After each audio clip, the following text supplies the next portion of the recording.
Kahapon po, tumagilid at nagliyab ang isang oil tanker na matapos sumalpok dito ang isang kotse sa Bataan. Sugatan ng driver ng truck na agad nakatalon. Sa mga sakay ng kotse nasawi ang isang pasahero nito, kritikal ang driver. Ang nahulikam na disgrasya sa pagtutok ni JP Soriano. Pasado alas 5 ng hapon kahapon, mabilis na binabagtas ng puting kotse ang Roman Superhighway sa Barangay Puting Buhangin sa Orion, Bataan. Mula sa kanan, bigla itong kumabig sa kaliwa, papunta sa kabilang lane, kung saan may parating na oil tanker. Bumangga ang kotse sa tanker, tumalbog at tumalsik ang kotse. Ang tanker tumumba, tumagilid at dumausdos papunta sa gilid ng kalsada hanggang nagliyab.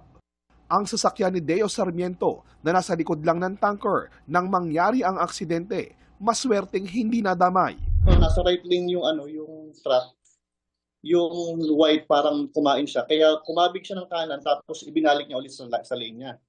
Kaya nag-skid na paikot yung tanker. Ganoon naman isa yung car, nakatama na siya, side hit yung yung car. Umikot na siya ngayon. Kaya tumaboy yung tanker, biglang nag-apoy na po siya. Ayon sa pulisya ng Orion, Bataan, kargado ang tanker ng 24,000 liters ng diesel at 6,000 liters ng gasolina. According sa driver, pilit niya sanang iwasan yung kotse, nakabig niya pong konti, so nag-slide po agad yung gulong. And then, as a result po doon, nag-spark.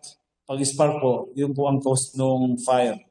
So, ang nadamage po doon, nasunog po lahat yung buong tanker at nakadamay po doon ng 8